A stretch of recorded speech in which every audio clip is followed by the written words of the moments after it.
Oke. Nah, dalam kondisi sekarang ini, apalagi ngomongin kopi, apalagi kita bicara kopi-kopi luar, itu banyak sekali yang enak dan murah. Enak Dan murah. Oke. Bayangkan kalau kopi lokal kita nggak kita bela, habis kita. Iya. Oleh karena itu, saya terus terang secara pribadi pernah ngomong, saya tahu kopi yang paling enak yang mana, gitu, daerah mana gitu, tapi saya akan tetap ngopi lokal karena saya ada pengen ngebela itu. Oh.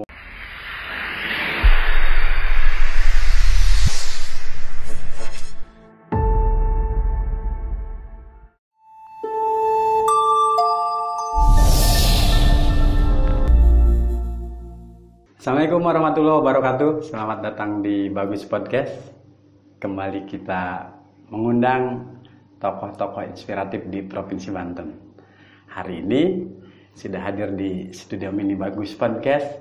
Sudah nggak asing lagi sih bagi para jurnalis di Banten. Kita sapa dulu. Assalamualaikum Bang Haji. Waalaikumsalam. Wih, kayak mau lebaran aja. Kayak Abang None Jakarta ya. Iya. Sudah hadir Haji Rocker di studio kita ini. Assalamualaikum. Saprol sih pengen ngundang dari lama, tapi karena Bang Hajinya sibuk ini. Sibuk apa sih? Dan beruntung di awal November Bang Haji bisa mampir ke Bagus Podcast. Amin, alhamdulillah. Gimana kabarnya Bang Haji? Baik banget. Agak sedikit sih. Di sini curhat juga boleh. Oh gitu. Tapi makin gemoy Bang Haji. Masa sih? Serius? Oh, alhamdulillah sehat. Alhamdulillah ya. Lagi enak makan sih, tetap enak makan lah. Kayaknya bebannya makin berkurang sekarang. Iya. Amin.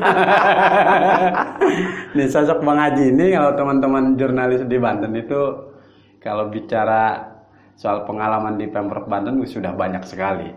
Di karirnya di 2 tahun kebelakang beliau pernah di sekretaris Dinas Pertanian Provinsi Banten. Ya.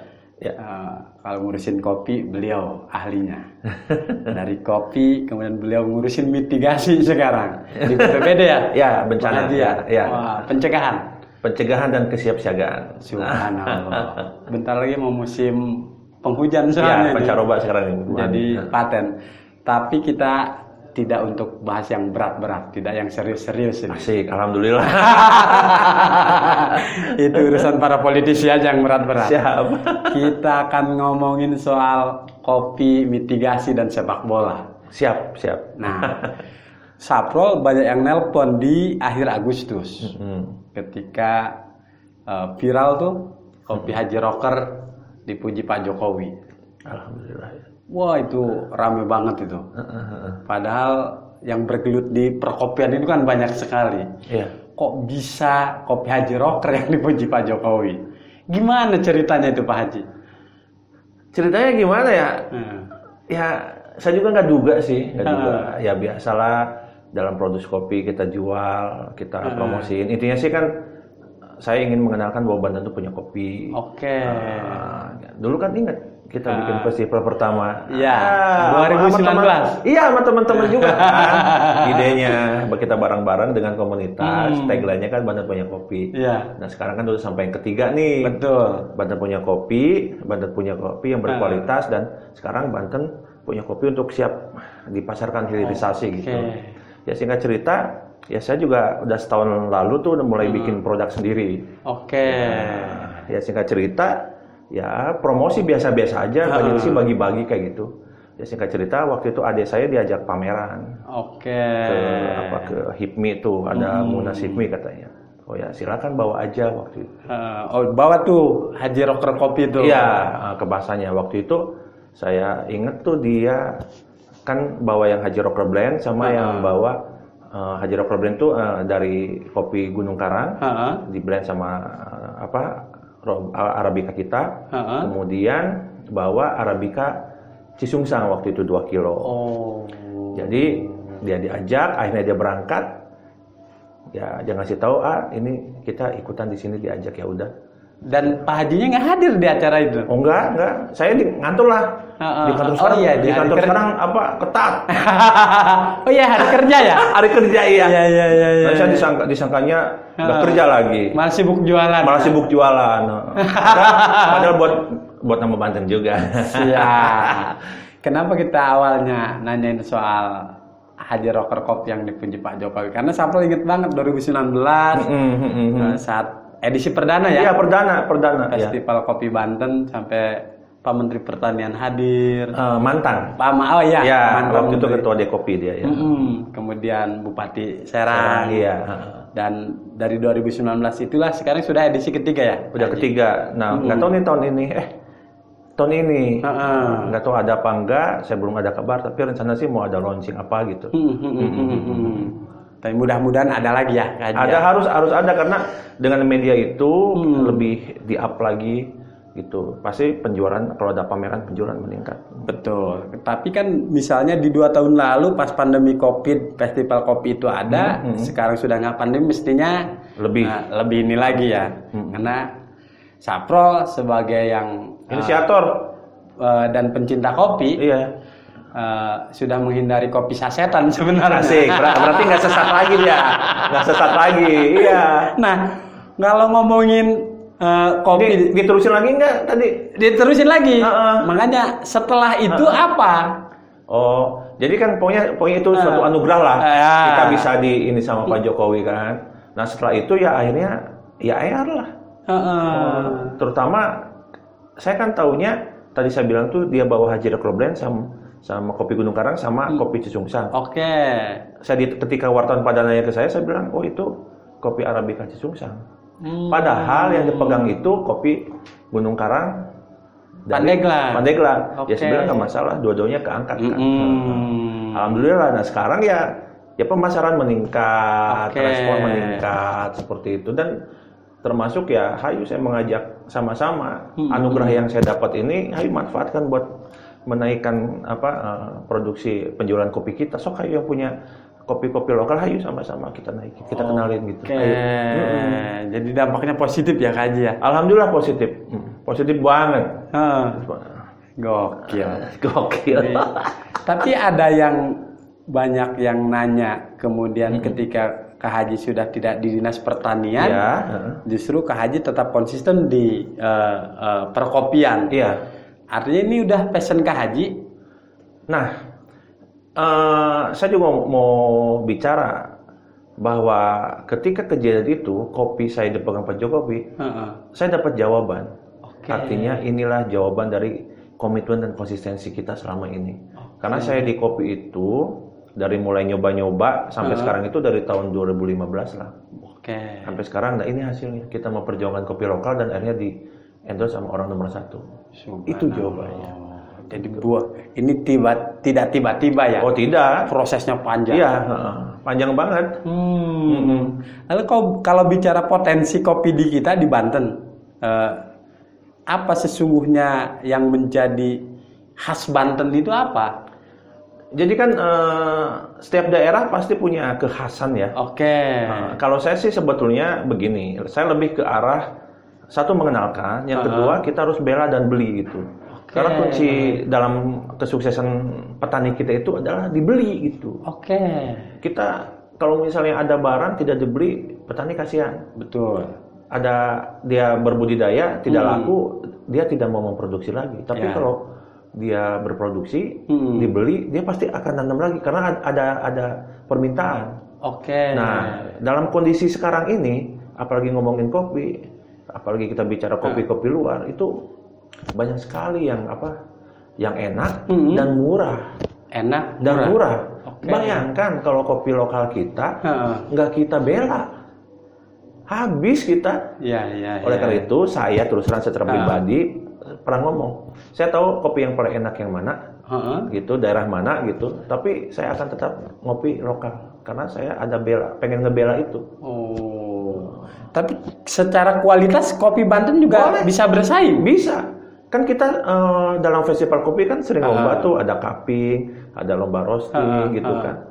Ada beberapa komposisi yang termasuk yang saya buat Haji Rocker Blend itu, 70-30 Robusta kita dan Arabica luar itu kita membuat komposisi agar yang pas di umumnya pengkopi.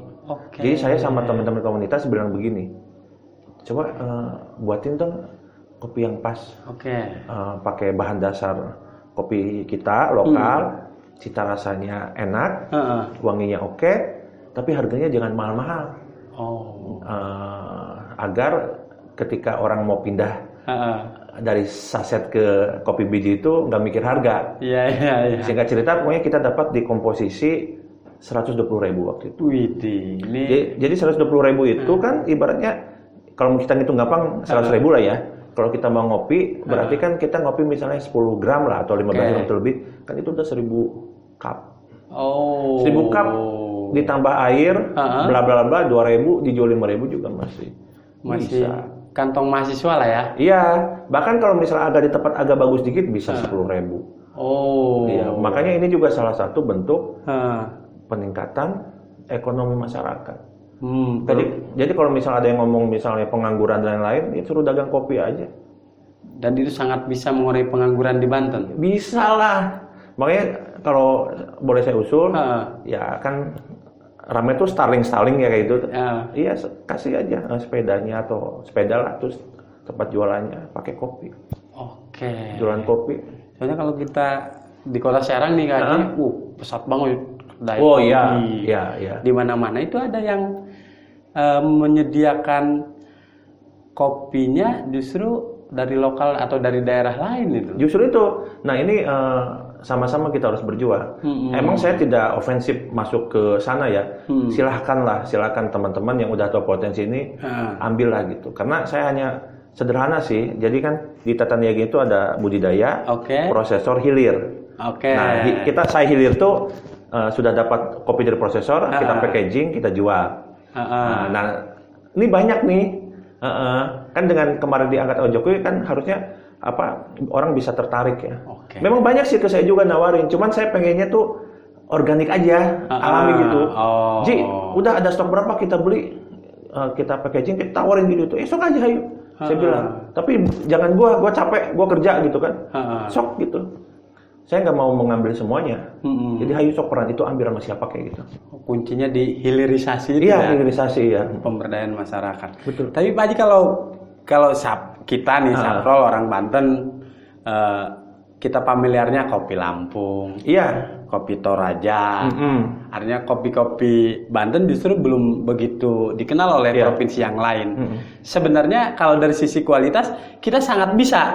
Bisa dong. Bisanya begini. Kita lahan kita bagus loh. Bahkan saya kemarin tuh kenapa saya bilang kopinya dari Cisungsang, karena secara kontur dan secara daerah kan bisa kita klaim itu organik. Kan itu ditanam di area Kasepuhan ya. Gitu kan. Itu rasanya juga enak loh. Ada coklatnya. Ada khasnya. Dan ya itu nanti dari situ itu maksud saya di prosesornya, di roastingnya itu kan ada juga. Itu ngaruh Ngaruh. Makanya ketika ini juga rame kan, ini kopi yang dipakai Haji Rocker gitu misalnya, tapi mereknya lain. Ya beda-beda roastingnya. Artinya kalau bahan bakunya bagus, roastingnya salah, itu bisa beda juga. Iya, termasuk cara nyeduhnya salah juga bisa beda. Tapi minimum apa yang dikatakan kata Pak Anton waktu dulu itu ada dasar bahan bagus nih, bisa itu gitu loh. Dan saya sejauh ini minum alhamdulillah enak kok. Enak dan ya itu apalagi minum dengan semangat membela itu. Dibandingkan kita meminum kopi luar dengan harga yang mahal, saya pernah tuh waktu itu ke roastery gede tempat ini, saya minum 200.000, saya langsung kebayang 200.000 dapat 2 kilo kopi lokal gua nih. Jadi kan mendingan buat petani. Iya. Gitu. Iya. Pak Haji, kalau kita bicara per daerah dari 8 kabupaten kota, mana basis kopi di Banten? Kabupaten Serang ada. Kabupaten Serang. Cinangka tuh. Kemudian Ciamas juga ada kan kesini. Kemudian Pandeglang, Gunung Karang, Pulau Sari, Saketik bawah itu. Terus Rangkas, Lebak sorry. Kabupaten Lebak. Lebak itu Kaolotan, Karang itu yang Kobaki, Kopi Banten Kidul. Oh, itu yang Cisumsang. kopi buhun itu bukan? Kopi Buhun itu di Gunung Karang. Oh, di Pandeglang. Iya. Kalau itu yang di selatan Cigemblong tuh ada banyak mereka. Artinya ada 3 daerah ya? Iya. Kota kabupaten nggak ada. Kota Serang nggak ada. Nggak itu 3 itu. 3 itu. Artinya kalau kita flashback kemarin, kita 4 Oktober ulang tahun ke-23 di Provinsi Banten, dan mestinya pemerintah daerah bisa memajukan di bidang perkopian kita. Apa? Bisa dong. Apa selama ini yang ini nih yang sebenarnya harus disentuh oleh pemerintah agar kopi kita juga bisa sejajar dengan kopi daerah lain? Kalau sejajar, itu mungkin masih panjang ya. Panjang dalam arti begini, itu masuknya ke kayak budaya gitu ya, kayak perlu proses. Tapi yang penting adalah bagaimana ini kopi kita tuh tetap eksis dan terus berevolusi. Itu harus dibeli dulu, dicoba terus. Oh, poinnya di situ. Iya, agar si petani itu semangat untuk nanam karena ada yang beli. Oke. Harus dibeli. Jadi biar berevolusi terus. Nanti sambil jalan tuh ada kuncinya, ada konsistensi. Kayak saya kan ada 2 bajak yang udah konsisten tuh 3 batch lah. Oke. Itu kalau rubah sedikit saya nggak mau. Jadi konsistensi dan komitmen itu melahirkan evolusi itu. Oke. Ya, yang lain-lain juga kalau misalnya dilempar ke pasar, kalau tidak konsisten kita nggak berani. Oke. Makanya ini hayu kita beli biar nanti dinikmati. Kurang ini, bilang ada feedbacknya. Oke. Jangan hanya sekedar memasarkan misalnya asal punya merek tapi nggak continue. Nah saya ini sekarang udah continue terus, udah setahun lebih kan. Makanya itu jawaban ke komitmen dan konsistensi ini. Agar rasakan bisa ketahuan kalau ubah. Siap. Iya. Di 5 tahun terakhir kan luar biasa nih gaya anak muda menikmati kopi. Betul. Apalagi filosofi kopi itu luar biasa ya. Sangat akhirnya digandrungi milenial, bahkan kopi yang dulu identiknya orang tua, kaum sepuh, pejantan. Betul. Sekarang udah geser, perempuan-perempuan juga menikmati kopi. Artinya potensi pasar kopi ini sangat terbuka ya. Terbuka banget. Apalagi kan sekarang, maaf ya, misalnya kita beli kopi-kopi luar di tempat-tempat mahal. Kan ya dalam kondisi ekonomi sekarang kan orang udah mulai berpikir. Kalau bisa bikin di rumah lebih murah, kenapa enggak gitu. Oke. Bahkan ada lagi yang lebih keren soal kopi, Pak Haji. Gimana? Status sosial seseorang nih ditentukan oleh kopi apa yang dinikmati. Iya, bisa itu. tapi kan menurut saya lebih keren lagi ketika lu minum itu juga ngebela daerah elu, ngebela petani daerah elu gitu. Bukan, maaf ya, bukan kita primordial. Itulah lebih keren lagi ketika lu. Jadi gini, saya ingat puisi yang dibacain sama si Perry itu waktu kita yang pertama tuh. Festival kopi pertama. Itu di segelas kopi itu ada darah dan air mata orang tua kita dulu gitu kan. Ya kan minum kopi itu tidak hanya keren-kerenan, gue minum ini nih. Emang sempat saya juga begitu-begitu. Gue kaji pamer minum kopi ini, tapi di sini saya udah tahu semua kasarnya. Ternyata saya pengennya tuh kita minum itu kita ngebela itu, ngebeli yang lokal. Nah, kalau menurut Kak Haji, penduduk masyarakat Banten ini kan sudah 12 juta lebih nih data terakhir. Emang seberapa banyak persentase orang Banten yang suka kopi? Ya saya nggak tahu datanya ya, tapi ya kan dengan kemarin kita festival dan gaungnya sangat ini udah banyak kayaknya. Saya presentasinya sih nggak tahu, takut salah ya, tapi udah meningkat sih. Kalau meningkat iya. Dengan adanya Dengan adanya banyak kedai-kedai. Dulu kan kita kalau ada acara ngundang pembicara dari Jakarta misalnya, pagi-pagi pengen ngopi bingung mau di mana. Ngopinya di mana nih? Kalau kopi murni ya kopi biji gitu paling di hotel. Kalau sekarang kan banyak, mau di mana kita bawa ayo. Kalau nggak boleh di ruangannya kan, sekarang udah banyak. Betul. Makanya ini semacam apa ya? Ini kan movement budaya juga gitu. Iya sih betul kan. Sapro setuju tuh soal budaya. Karena zaman kami Sapro kuliah memang mahasiswa, kalau ada anak muda dia kopi tubruk, disebutnya wah kolonial nih orang tua nih. Iya. Jadi, mahasiswa kan yang instan Betul, aja, iya. kopi sasetan dan yang lain-lain. Karena kita dulu tidak mendapat edukasi apa sesungguhnya filosofi di balik kopi yang kita minum. Iya, misalnya. betul. Tapi kalau berbagi tips ke pemirsa yang nonton di Bagus Podcast, normalnya orang minum kopi sehari berapa gelas itu, Kak Haji? Hasil riset kecil-kecilan Kak Haji lah. Karena ya kalau saya nih, saya nyerita saya ya. Oke. Pagi-pagi saya habis subuh tuh bikin mocha pot. Mocha pot paling pahit banget sama biskuit atau apa. Terus itu satu itu. Habis itu di kantor biasanya saya ada coffee maker sederhana bikin mungkin berapa cc ya 100 atau berapa. Terus suka kalau ada tamu saya suguhin cicik-cicikin lah bahasa orang Taman dengan gelas kecil. Itu juga suka ikut minum 2 sloki gitu kan. Kalau habis bikin lagi, kalau misalnya agak panas masih ada kopinya, saya bikin Javanese pakai es gitu. Kalau cangkir kecil itu sloki bisa 45 lah, atau itu kalau hitungannya paling nggak ada 50. Berapa cc gitulah. Tapi emang yang padat, yang nggak pakai gula gitu. Bukan kopi. Ya maaf, termasuk kita juga ngajarin kan di kantor tuh awal-awal kalau ngopi tuh satu cangkir gede, ya penuh kan gitu kan. Kopinya kopi saset gitu kan. Sekarang pas kita udah punya kopi biji, masih pakai gelas gede juga, penuh-penuh suka nggak habis. Kan sayang. Betul. Sayang. Akhirnya kita ajarin juga nyiapin sloki-sloki gitu. Jadi sewajarnya aja. Sewajarnya. Kalau mau lagi, minta lagi, lebih panas lagi. Gitu.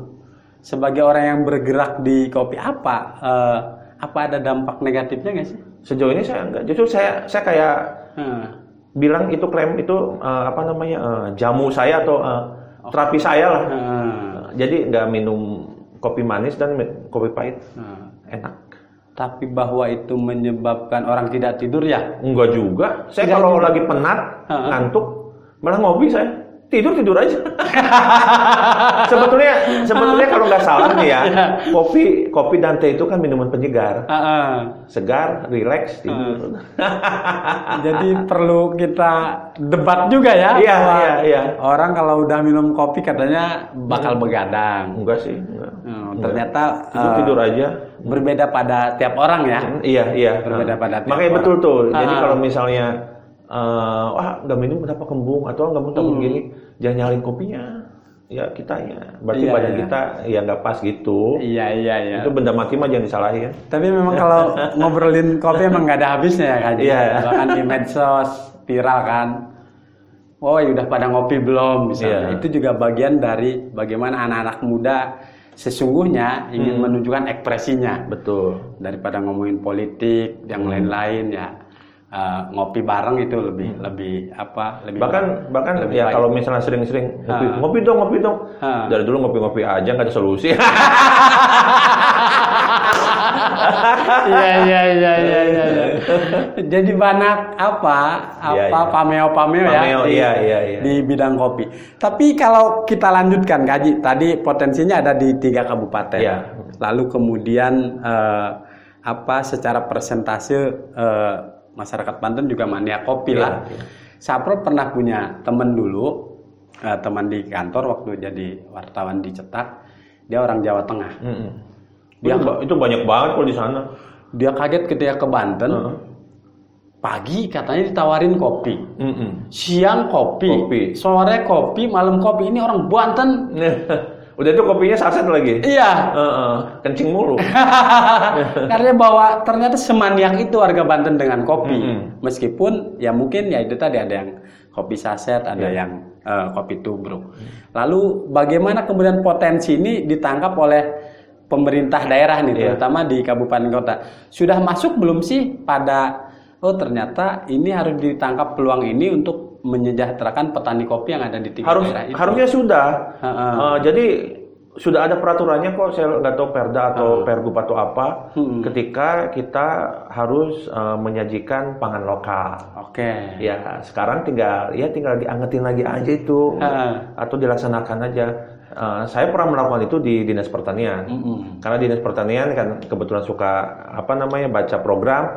Wah ini ada beli makan minum nih. beli kopi nih, kopinya apa? Saya lihat kan. Oke. Ternyata kopi saset lah gitu Iya. kan. Terus saya lihat harganya. Wih, harganya nggak jauh-jauh deh. Beli kopi lokal aja. Iya. Kita bisa intervensi begitu. Betul. Iya. Bisa diarahkan. Bisa. Oke. Sekarang kan kita harus tanya akhirnya kan. Lu mau bela daerah lu nggak gitu. Asik. Ini konsistensi Bang Haji Rocker yang Iya. makanya doanya diijabah. Amin. Akhirnya dipuji oleh Pak Jokowi ya. Iya. benar. Apalagi sekarang kan yang digaungkan TKDN tuh. Iya. Mas Sapro membayangkan ketika Pak Jokowi ngundang semua calon presiden itu minum kopinya kopi Haji Rocker. Amin. Tapi kita tidak selesai dibahas kopi. Ketika Haji sudah identik soal perkopian, belakangan Haji disibukkan juga ngurusin olahraga. Udah lama itu mah. Viral nih sekarang nih ketika Haji ngurusin kopi, orang dibuat kaget kopinya dipuji Pak Jokowi, tapi di medsosnya sekarang sibuk ngurusin Persipan ini. Ngurusin sepak bola ini. Saya nggak ngurusin, adik saya yang ngurusin itu. Oke. Kita mah dorong, support, jaga gitu. Artinya Kak Haji ini passionnya banyak juga ternyata di olahraga Iya. di kopi apalagi. Iya, di musik iya, semualah pokoknya ayolah. Tidak cukupkah ngurus kopi membahagiakan Kak Haji sehingga harus ngurusin bidang lain? Enggak lah, orang alami aja sih. Enggak pura-pura, seini aja gitu. Ya intinya begini, nggak tahu ya. Mungkin kalau diiniin, ya pingin apa ngebantu masyarakat atau yang muda lah gitu aja udah. Memfasilitasi gitu karena ya olahraga bisa menjadi sama juga bisa menjadi profesi.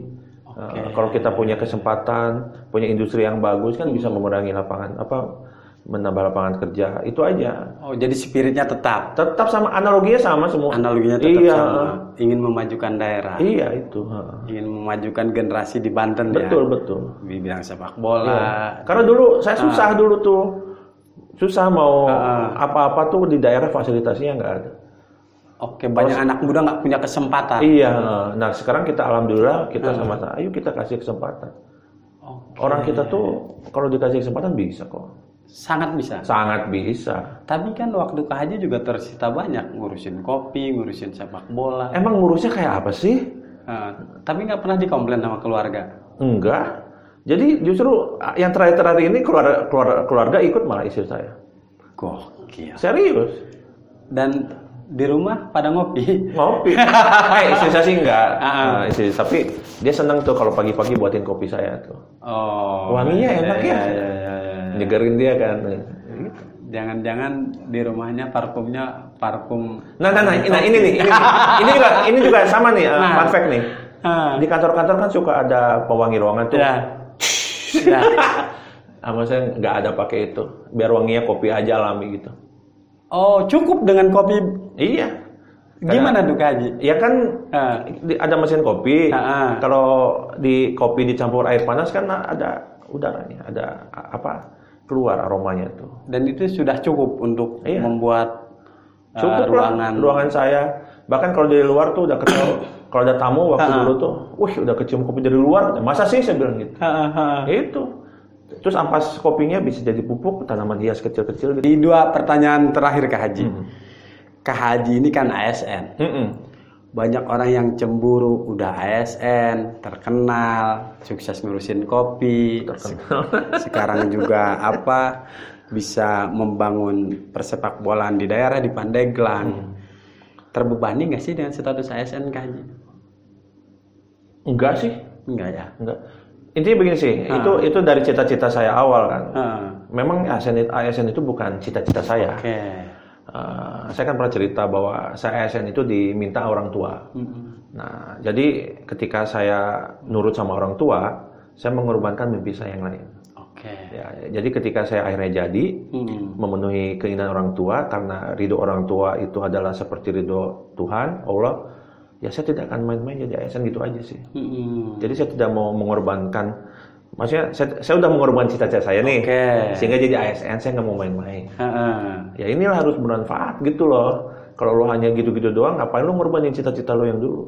Siap. Karena, tapi merasa dibatasi nggak langkahnya? Aduh mau gini. Oh iya, sekarang saya dibatasi sekarang. Ngerasa. ngerasa dalam arti apa ya? Aduh, banyak hal-hal yang ibaratnya bisa kita satu hari itu atau kayak peribahasa satu kali dayung 2 3 ini sekarang nggak bisa. Sekarang misalnya kayaknya harus stay aja di ruangan atau standby, padahal otak tuh udah kemana-mana gitu. Bahwa ASN entrepreneurship itu sesungguhnya sangat bisa. Ya, apalagi yang dengan sekarang yang digaung-gaungkan ASN berdampak. Ya, birokrasi berdampak. Ya, kalau di kantor aja gimana berdampaknya tuh? Sedap kali. Ya iya tuh. Brung gitu, brung. Mending hayu. Ya memang ada aturannya, tapi kan kita tempuh, tapi ya jangan terlalu kaku gitu. Jangan terlalu kaku. Iya, karena masyarakat membutuhkan kreativitas ASN ini. Kita dibayarkan untuk mereka. Oke. Widih. Ya. Paling terakhir nih Kak Haji. Kan banyak juga orang ketika lihat Kak Haji, wah, kok ASN berbisnis sih? Kok ASN main musik sih? Kok ASN ngurusin sepak bola sih? Gimana Kak Haji ngejawab orang-orang yang salah persepsi dengan Kak Haji Rocker? Ini fun fact juga. Saya mau tanya, emang bisnis kopi untuk berapa sih? Oke. Kalau teman-teman yang paham, saya tuh nggak bisnis kopi, nggak bisnis kopi ya. Justru kita bagi-bagi, lebih banyaknya ngasih sampel gitu. Oke. Kayak misalnya ada tamu pulangnya dikasih kopi. Iya. Jadi dia tahu Banten tuh punya kopi. Asik. Itu. Terus kalau urusan olahraga, musik itu, kalau olahraga apalagi ya? Ini mau saya kasih bocoran nggak? Iya. Orang yang kayaknya saya banyak duit kali ya. Kalaupun iya juga nggak apa-apa Kak Haji. Ya sebetulnya mah nggak juga sih, tinggal kita pintar ngelola aja gitu. Iya. Nanti kita cek LHKPN Kak Haji. Silakan aja. Kayaknya tahun ini gue berkurang deh. Serius. Saya cuma mau naik 2 miliar ke berapa aja susah. Yang lain sementara puluhan miliar, gimana caranya gue bilang gitu kan. Iya. Intinya begini, jadi orang kita terlalu banyak kemakan persepsi. Oke. Sehingga gampang banget maininnya sebetulnya mah. Kalau kita mau jahat gitu ya. Apalagi di era-era sekarang dengan adanya artificial intelligence gitu kan, defect bla bla bla gitu kan. Ini selalu sederhana aja. Makanya balik lagi tanggung jawab ke kita itu sebagai ASN, sebagai insan tuh jangan ngebohongin. Asik tuh. Jangan ngebohongin. Makanya persepsi kayak gitu sebetulnya nggak tahu kan kita berdarah-darah sebetulnya tuh tidak semudah yang mereka ini gitu loh. Nah, makanya kita undang Bagus Podcast biar yang nyinyir ke Kak Haji tuh tahu. Tadi soal filosofinya beli dan bela tadi. Iya. Tapi yang penting gini sih menurut saya, di era materialistis ini harusnya udah sih yang muda-muda jangan terlalu kemakan sama itu gitu. Oke. Iya, jangan kemakan, terus ya jangan terlalu percaya gitu. Gunakan logikanya gitu loh. Jadi jangan kemakan dengan misalnya kayak hoax atau apa gitu. Terus misal akhirnya karena ada persepsi itu membuat ke saya seperti apa. Enggak lah, orang apa ya, bola emang mahal ya. Tapi kan bisa keukur. Keukur dalam arti begini. Karena kita kan disekolahin, sorry ya, disekolahin kita bisa mikir bagaimana dengan input yang rendah, output yang optimal, kan seperti itu. Mungkin mereka menyangka gitu, nggak bisa mikir, pakai duit terus, habisnya gede. Iya. Kalau saya kan duit sama ini gitu. Tetap kompetensi ya. Kompetensi, iya. Meskipun fenomenanya saat ini yang ngurusin bola itu memang crazy rich yang sekarang viral ya. Iya, ya kan. Makanya kan saya bilang keinginan itu loh, keinginan yang keras, passion, uang ada dikit, dengan manajemen yang bagus sudah. Oke, jadi orang nggak perlu nunggu jadi Raffi Ahmad, Atta Halilintar untuk berkarya ya.